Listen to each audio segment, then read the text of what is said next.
Good morning, everyone. I'm Kern, or you can call me by my initial CK. So nice to see all of you here again for our seminar. I'm the senior consultant from Top Guru for digital government transformations. And also thank you, Xiaoqing and the team for a fantastic demo just now. I hope you all enjoyed the quiz and congratulations to all the winners. Later, remember to collect your prize later. Okay. And for those who have a burning question that are not able to answer by our team member just now, do not worry. Later, we still have some time for you to answer all the Q&A questions. All right. So I'm happy again. So today to share on this observability, how it help you in your operations. So in the whole agile process, most of the people are focusing on development and shipping the products. So when the product have shipped or have been implemented or commissioned, actually, this is the start of the whole journey of the application software. Is where maintenance and operations is required and very important to make sure that your system is on the there's a stay up and will not go down easily, right? So before we jump start into observability, so maybe let me share with you what is monitoring. So this is a very common term. I believe most of you have some understanding of what it's about. Basically, monitoring is about collecting, processing, aggregating, and displaying the real-time quantitative data about the system. For example, such as your CPU usage, your RAM usage, right? And most of you may think along this line that, oh, maybe monitoring, I have a logging is enough for cover all this monitoring stuff, or I have a CPU tracking. Is this enough? The answer is no, because in order to you to have a full-fledged or a very comprehensive monitoring, you need more than that. So let me share with you the 4 golden signals of monitorings. So basically, these 4 golden signals provide you the 4 key elements during monitoring, allow you to pick up anomaly and alert you if something goes wrong. So the first one is basically the latency, where time taken to serve a request. You can simply say that there is a response time of the particular service, how long it takes to complete one service, right? Then the second one is about traffic. Traffic is basically telling you the concurrency, how many users are accessing your web, especially public facings, how many users are accessing it. And then you let you know, is your system under high load or low load? Then to give you some alert or insights. Of course, the third one, error. Error basically is the rate of request that's failing. Of course, the higher the failing rate, your system may have some issues. So this is also a very key component to allow you to know that whether your system is running normally or not. Of course, the final signal, saturation, which I have also mentioned earlier, which is tracking your CPU usage, memory, or your disk space. So this is also very important to allow you to have to monitor your system. Okay. So next, what is observability and how observability actually is different from monitoring?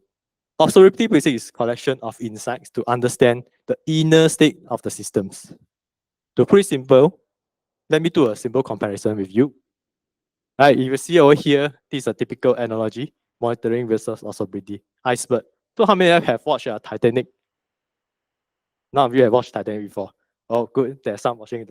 So in Titanic, when the captain, by the time they see the iceberg, actually they didn't expect underneath the iceberg is so huge that it can crash the whole ship.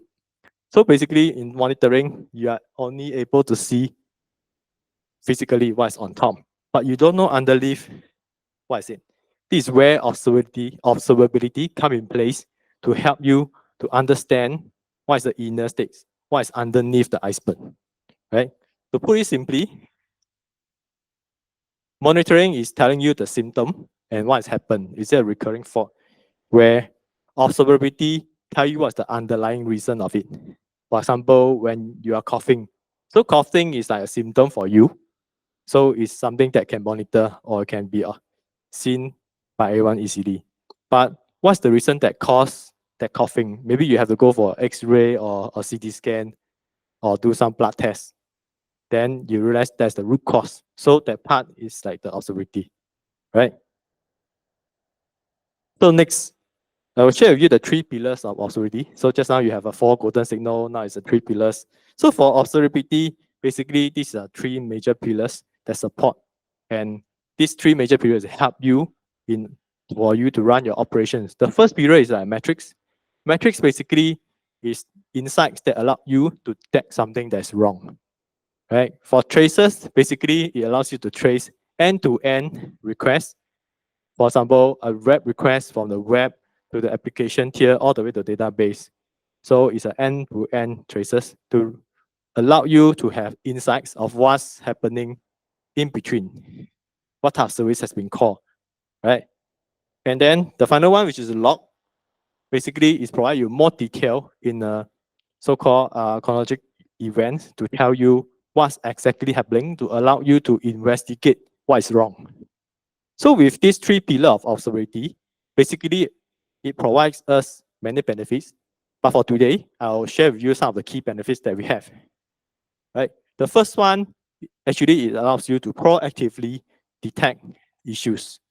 With metrics, basically, it provides you all the necessary tools to detect what's wrong.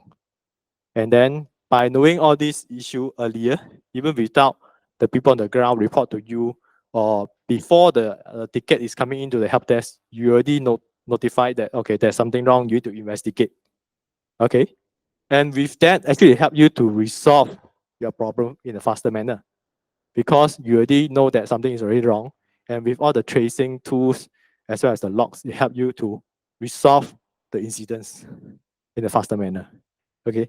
Not only that, by detecting the issue earlier, it's like you go for a medical health check, then you realize that something not so good, your blood pressure is very high, and then the doctor suggests you to do something so to control your blood pressure. Similarly, over a system, we can do the similar things.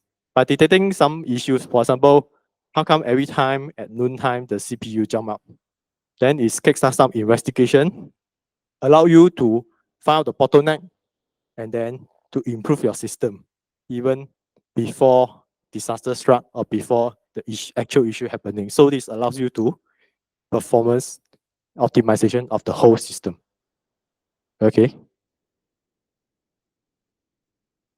So next, how can KAIZEN help in terms of providing observability to improve your operations?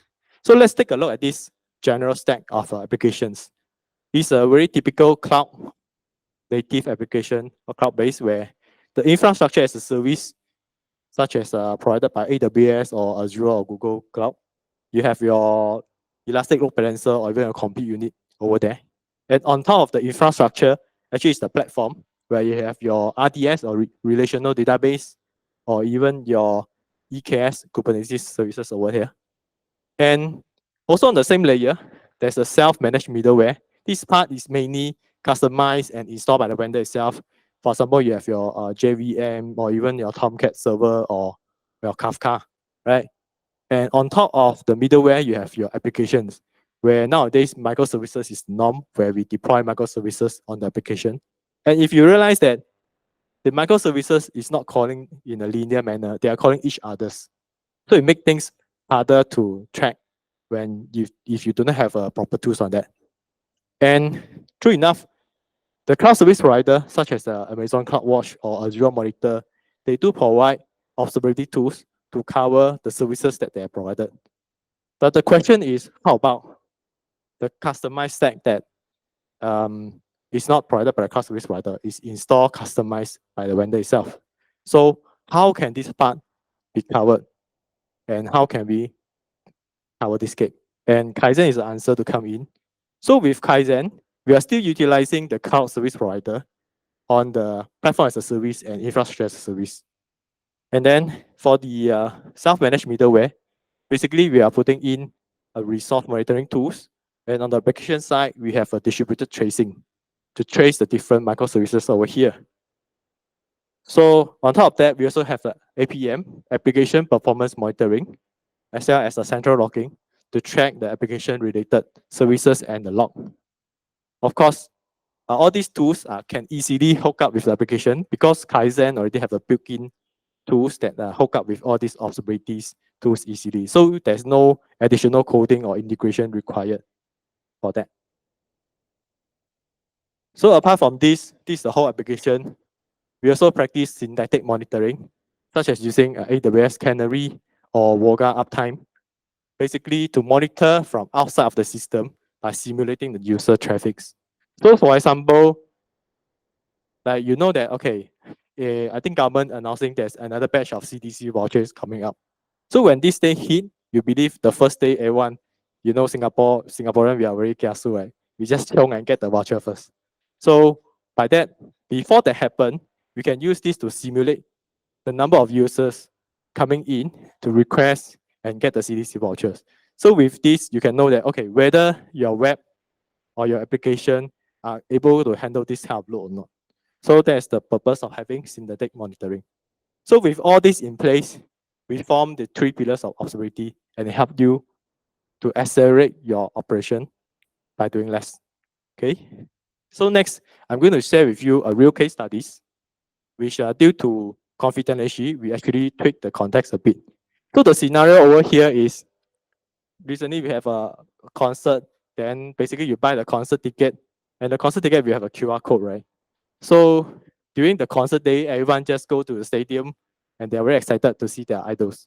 When they scan the QR code to go in the entry, oh, somehow I'm stuck there because it took very long to verify my registrations. And because of that, long queue start to form up and people are getting unhappy. Okay. So what's happening in the ops room? Basically, we still follow the 3 pillars of our observability by detect the problem, identify what's wrong, and then to investigate root cause. So let's start with the first pillar by detecting using 4 golden signals to giving you some alerts.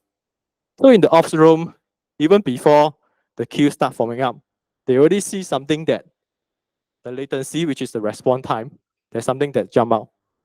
There's requests that are having a long response time, like 12 seconds, which not supposed to happen even before they see it from the ground. Because in the ops room, usually you are out from the premise and you can't see what's happening until someone call you. But this gives you a very clear signal that something is not going right.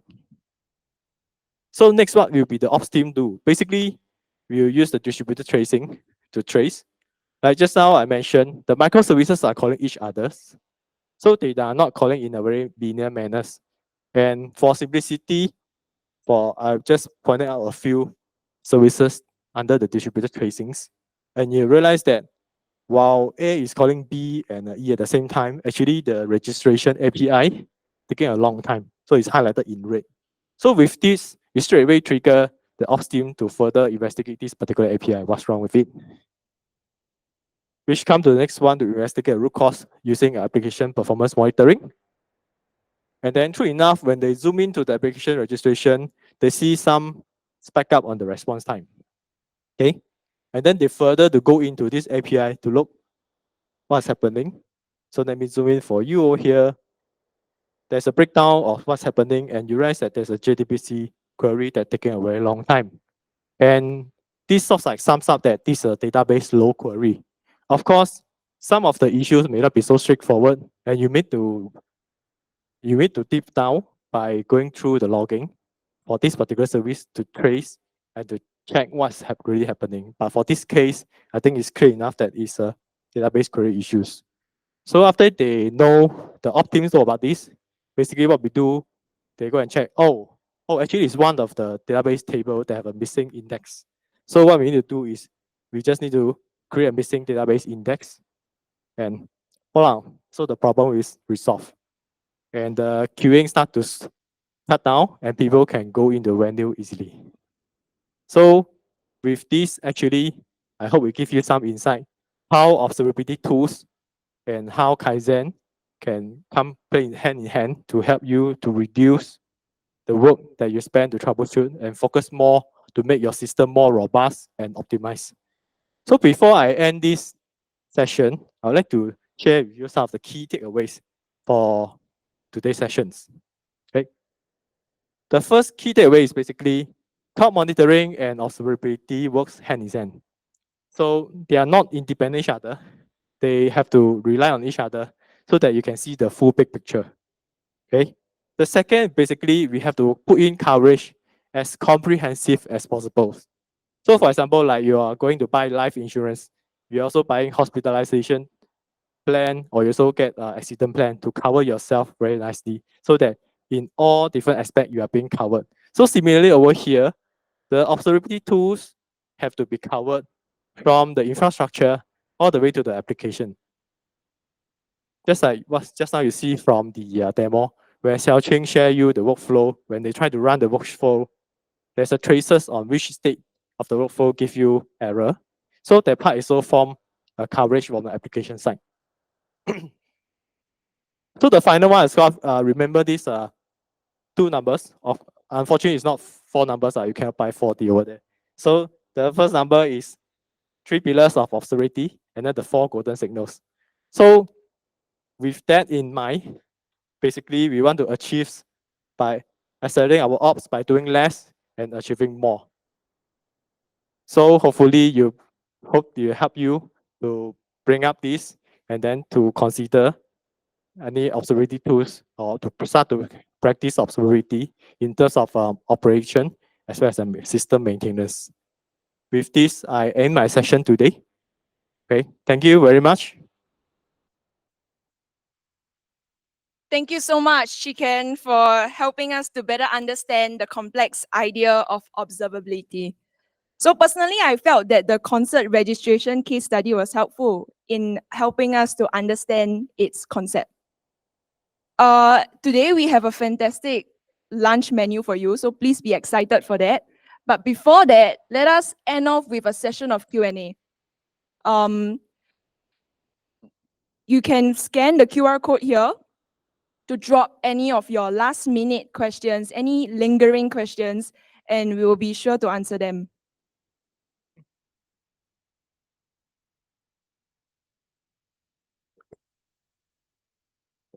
Okay, so maybe I take on, let me read out the question regarding to the monitoring tools and observability. So I think the first question is, can we use only the CSP native monitoring tools instead of leveraging on KAIZEN for observability? So basically, as I mentioned in one of my slides, is that yes, you can use CSP monitoring tool. We are not eliminating those tools. They are powerful, and but just that they are powering only on the services that they provided. So KAIZEN come in is we are trying to so-called close the gap. We want to close the observability gap by integrating all these together. Yeah, to provide a holistic view of the entire application health. Yeah, and with that, hopefully you can speed up the whole troubleshooting process. Let me check the second question. Yep, let's take one more question. So the second question is that, is there an open source observability tools that can cover the applications? So yes, short answer is yes. And then in fact, KAIZEN observability stack is also integrated. I mean, this integrated stack is also leveraging on popular open source tools. And based on our product team extensive evaluation, so we have keep an eye from time to time to always use the best tool to fit into our products. And there are also other open source tools that are available. I mean, after all, it's an open market.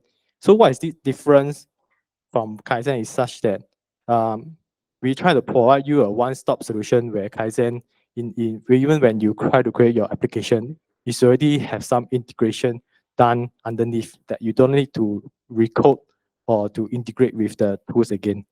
So that will speed up the whole development process, which in line with our Agile approach. Yeah. Thank you so much, Chee, for your answers and insights.